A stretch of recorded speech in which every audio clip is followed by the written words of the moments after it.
오늘의 말씀은 말씀 순종이 우리의 생명입니다 라는 제목을 가지고 여러분들과 함께 말씀을 나누고자 합니다. 놀라운 하나님의 복을 누리는 삶을 삽시다. 신명기 강의 68번째 시간입니다. 순종하는 사람에게 복을 약속하신 하나님이 불순종하는 사람에게는 저주를 내리겠다고 말씀을 하십니다. 그러나 저주에 대한 경고의 말씀은 하나님 백성에게 하나님과 올바른 관계를 맺으며 살아가도록 순종하는 관계 안에 머물러서 살아가도록 말을 들으며 그런 삶을 살도록 하시는 하나님의 간절한 사랑하는 마음의 사랑의 부탁입니다. 오늘 본문을 보면 불순종하는 사람에게 임하게 되는 하나님의 저주에 대해 말씀을 하고 있습니다. 크게 15절에서 19절에서는 개인적인 저주로 말씀을 하고 있고 민족 전체와 관련된 저주를 20절에서 68절까지 말씀을 하고 있습니다. 이 가운데서 15절에서 19절 말씀은 일상생활에서의 저주를 말을 하고 있습니다. 그런데 이런 저주의 내용은 점차 조금씩 나아가는 것보다 크고 중요한 것으로 확대가 돼가지고 간다는 것이 특징입니다. 왜 이렇게 아주 심하고 자세하고 점차 조금씩 나아가는 저주를 자세하고 상세하게 말씀을 하고 있는 것일까요? 그것은 오늘 본문에 나타난 저주의 내용이 단순히 불순종하는 자를 징계하는 데 있는 것이 아니라는 것을 말씀을 해주고 있는 것입니다.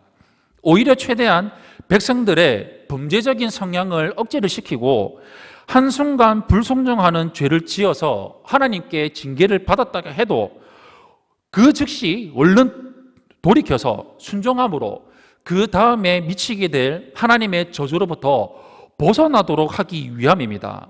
이것이 우리 하나님 아버지의 마음입니다. 하나님께서 이 말씀들을 하시는 것은 저주를 주기 위한 목적이 아니라 그렇게 살지 않도록 엄하게 경고하시고 경계하시는 것이 목적이기 때문입니다. 그래서 축복과 저주가 우리 믿음의 선택이며 하나님 아버지의 마음을 읽을 수 있는 그런 삶을 우리는 살아가야 됩니다. 오늘 말씀을 통해서 우리가 어떻게 살아가야 할지에 대해서 여러분들과 함께 말씀을 나누고자 합니다. 먼저 첫 번째로 가정과 생업이 회복이 되려면 우리는 말씀에 순종을 해야 됩니다. 우리 15절에서 19절 말씀 우리 한 목소리로 함께 합독하겠습니다. 시작.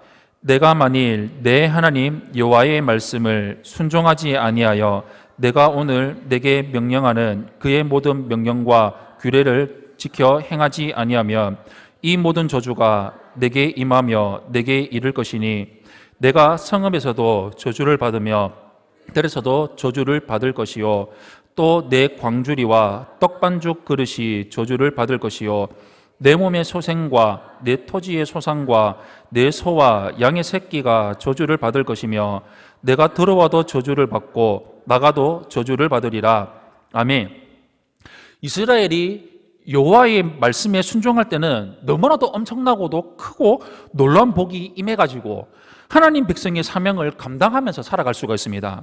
반면에 불순종할 때는 너무나도 무서운 저주가 내려가지고 결국에는 멸망을 당하게 됩니다. 인간의 생사하복이 하나님께 순종을 하느냐 그렇지 못하느냐에 달려 있습니다. 그래서 말씀에 순종하는 것이 사는 길이고 불순종하면 죽는 그런 길로 가게 되는 것입니다. 그래서 우리 그리스도인은 말씀 안에 거할 때는 복을 받으며 아름다운 열매를 맺으며 살아갑니다. 그러나 불순종하게 되면 악하게 살게 되면 하나님의 징벌의 채찍이 가하기 시작을 합니다. 징계를 받는 중에도 끝까지 악한 고집을 계속 부리면 결국에는 멸망을 당하게 됩니다. 그러므로 우리는 주님의 말씀에 순종하며 복을 받고 불순종하면 죽음과 저주가 임한다는 것을 깨달아서 늘 깨어서 순종하면서 살아가는 삶을 살아야 됩니다. 하나님의 말씀을 저버리고 불순종하며 사는 것은 단지 하나님의 명령을 어기는 것이 아닙니다. 하나님을 잊어버리고 하나님과의 관계를 끊는 것입니다. 하나님을 떠나는 자에게 하나님의 심판과 저주가 임하는 것입니다. 그러나 기억해야 될 것은 이런 경고 자체가 하나님의 사랑을 드러내는 증거라는 것입니다. 불순종하는 자가 받게 될 저주는 그 행동의 결과로서 자연스럽게 삶에 찾아오게 될 것입니다. 하지만 하나님은 사랑하는 백성이 불순종하고 그 결과로 저주의 자리에 있는 것을 원하지 않으십니다. 그렇기 때문에 하나님은 심판을 예고를 하셔서 백성을 각성시키고 그가 머물렀던 불순종의 자리에서 떠나게 하십니다. 그러므로 누구든지 하나님의 경고를 귀담아서 듣는다면 저주의 경고는 삶을 망하게 하는 것이 아니라, 망하게 하는 예언이 아니라 회복시키는 복의 말씀이 될 것입니다. 바로 이것이 하나님의 백성에게 심판을 예고하시는 가장 큰 목적입니다. 하나님은 선지자 요나에게 니느웨로 가서 심판을 예언을 하게 하셨습니다. 요나의 경고를 들은 니느웨 백성들은 모두 다 굵은 베옷을 입고 제 위에 앉아서 하나님께 회개했습니다. 하나님의 심판을 경고하신 목적이 제대로 이루어진 것입니다. 하나님이 들려주시는 심판의 경고 앞에서 우리가 가져야 될 올바른 자세는 불순종으로부터 돌이켜서 회개하는 것이고, 하나님을 향해 돌아오기를 바라는 하나님의 마음을 알면서 살아가는 것입니다. 순종과 불순종은 서로 완전히 반대가 되거나 어긋나버리는 그런 결과를 가져옵니다. 순종은 복을, 불순종은 심판을 가져옵니다. 하나님께 순종하지 않으면 우리에게는 하나님이 예고하신 대로 심판으로 인한 고통이 임하게 될 것인데, 그 고통은 개인의 삶뿐만이 아니라 나만 겪고 끝나는 것이 아니라 우리의 후손들까지, 자손들에게까지 영향을 미치게 된다는 것입니다. 우리가 아무리 우리의 손으로 가축을 기르고 농작물을 기른다고 해도 비가 오지 않고 해가 비춰지지 않는다면 땅은 열매를 맺지 못합니다. 또한 우리가 아무리 사랑과 정성을 쏟아가지고 자녀를 양육을 한다 해도 그 자녀들까지 불순종으로 인한 저주의 영향력을 받으며 살아가게 된다는 것입니다. 이렇듯이 하나님의 말씀대로 행하지 않는 불순종은 그 영향력이 개인을 넘어서서 가정을 넘어서는 일들이 발생이 되게 됩니다. 이런 불순종의 파괴적인 영향력을 생각을 한다면 우리가 선택해야 되는 것은 오직 말씀에 순종하는 것밖에 없습니다. 우리가 알고 있는 것 같이 죄악에는 일시적인 기쁨을 주는 요소가 있습니다. 그러나 죄악이 주는 기쁨은 아주 잠깐이고 심판의 고통은 길다는 것을 마음에 새겨야 됩니다. 이처럼 불순종에서 비롯되는 심판의 경고와 순종하는 사람에게 약속하신 복을 기억하면서 죄의 유혹을 단호하게 거절하면서 순종하는 삶을 살아가야 됩니다. 이런 삶을 살아가는 우리 성도님들이 되시기를 축원합니다. 두 번째로, 나라와 삶의 고통을 이길 수 있는 방법은 순종입니다. 우리 25절에서 26절, 31절에서 34절 말씀을 우리 한 목소리로 함께 합독하겠습니다. 시작. 여호와께서 내 적군 앞에서 너를 패하게 하시리니 내가 그들을 치러 한 길로 나가서 그들 앞에서 7길로 도망할 것이며, 내가 또 땅의 모든 나라 중에 흩어지고 내 시체가 공중의 모든 새와 땅의 짐승들의 밥이 될 것이나 그것들을 쫓아줄 자가 없을 것이며, 내 소를 내 목전에서 잡았으나 내가 먹지 못할 것이며, 내 나귀를 내 목전에서 빼앗겨도 도로 찾지 못할 것이며, 내 양을 원수에게 빼앗길 것이나 너를 도와줄 자가 없을 것이며, 내 자녀를 다른 민족에게 빼앗기고 종일 생각하고 찾음으로 눈이 피곤하여지나 내 손에 힘이 없을 것이며, 내 토지 소산과 내 수고로 얻은 것을 내가 알지 못하는 민족이 먹겠고 너는 항상 압제와 학대를 받을 뿐이리니, 이러므로 내 눈에 보이는 일로 말미암아 내가 미치리라. 아멘. 먼저 이스라엘은 적군들의 침공 앞에서 무기력하게 꼼짝도 못하고 싸움에 져서 망하고 죽은 군사의 시체들을 새와 짐승들이 먹게 될 것입니다. 나라가 백성을 지켜주는데 나라가 망해서 백성이 보호받을 길이 없어서 무참하게 죽임을 당해서 시체가 널려있게 된다는 것입니다. 하나님의 이런 저주의 경고 앞에서도 이스라엘은 시간이 지나도 말씀을 듣지 않고 잊어버리고 하나님을 떠나서 이방 우상에게로 가버렸습니다.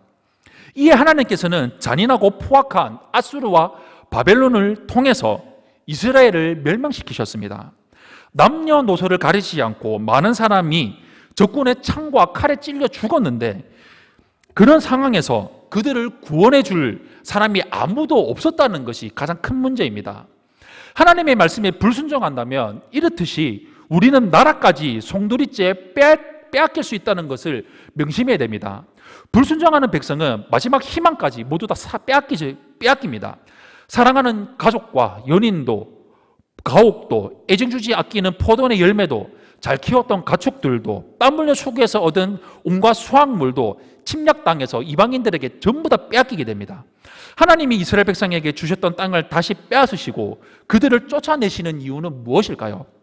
그것은 이스라엘 백성에게 주신 하나님의 은혜가 얼마나 값진적이었는지, 하나님이 이스라엘을 향한 마음이 어땠는지를 다시 생각하도록 만드시고 싶었기 때문입니다. 사람의 불순종은 하나님께 받은 은혜를 망각하는 데서 시작이 됩니다. 은혜는 값없이 주어지는 선물이라는 의미에서 무조건적이지만 그 은혜를 소홀하게 대해도 괜찮다는 뜻은 아닙니다. 하나님께 은혜를 입은 사람들은 그 은혜에 합당한 삶을 살아가야 됩니다. 만약 우리가 하나님의 은혜를 당연하게 여기고 소홀하게 여긴다면 하나님은 은혜를 일시적으로 거두어 가실 수도 있습니다. 우리가 은혜의 소중함을 깨닫고 영적 게으름과 나태해서 돌이켜서 회개하기를 원하십니다.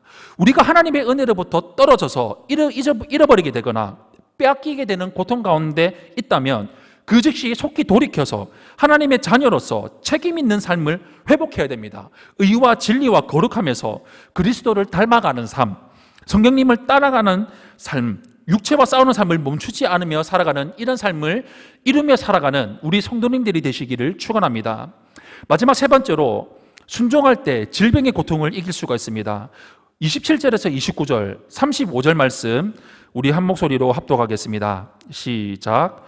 여호와께서 애굽의 종기와 치질과 계열병과 피부병으로 너를 치시리니 내가 치유받지 못할 것이며, 여호와께서 또 너를 미치는 것과 눈 머는 것과 정신병으로 치시리니 맹인이 어두운 데서 더듬는 것과 같이 내가 백주에도 더듬고 내 길이 형통하지 못하여 항상 압제와 노략을 당할 뿐이리니 너를 구원할 자가 없을 것이며, 여호와께서 내 무릎과 다리를 쳐서 고치지 못할 심할 종기를 생기게 하여 발바닥에서부터 정수리까지 이르게 하시리라. 아멘.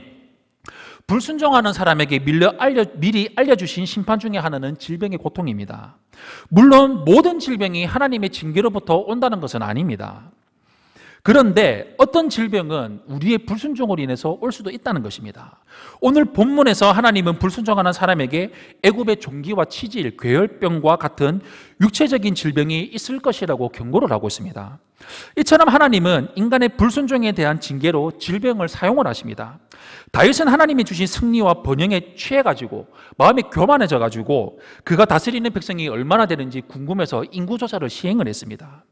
하나님은 다윗의 이런 태도를 기뻐하지 않으셨는데 바로 그의 마음이 하나님을 떠나서 교만해졌기 때문이었습니다. 그래서 미리 아시고 이스라엘 온 땅에 전염병을 내보내셔서 교만에 빠진 다윗과 이스라엘을 엄하게 책망을 하셨습니다.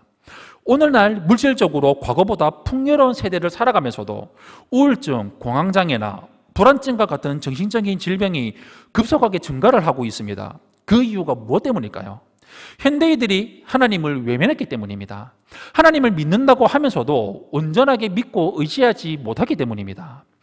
영적인 어둠 속에 머물면서 하나님만이 주시는 평안을 경험하고 누리지 못하기 때문입니다. 우리가 경험하는 질병의 많은 부분은 하나님께 순종하면서 삶 전체를 맡긴다면 온전히 치유될 수 있습니다. 우리의 아버지가 되신 하나님을 온전히 믿고 순종하는 삶을 살아가는 성도님들이 되시기를 축원합니다. 사랑하는 성도 여러분, 우리가 사는 세상은 수많은 고통으로 채워져 있습니다. 많은 경우 그 고통의 출발은 우리의 불순종 때문이라고 성경은 분명하게 말씀을 하고 있습니다. 하나님은 모든 고통을 치유하시는 자비의 아버지이십니다. 우리가 어떤 환난 중에 있을지라도 하나님께 회개하고 돌이키고 말씀에 순종해서 하나님의 뜻을 구하며 살아갈 때 그때 하나님이 우리의 허물과 죄악을 용서해 주시고 온전히 치유해 주실 것입니다. 말씀을 사모하고 순종하기를 기뻐하면서 말씀에 생명을 거는 삶을 살아가면서 하나님 아버지의 마음을 품고 하나님의 마음을 알고 하나님의 뜻에 따라 살아가는 우리 세종학교의 성도님들이 되시기를 예수님 이름으로 축원합니다. 아멘.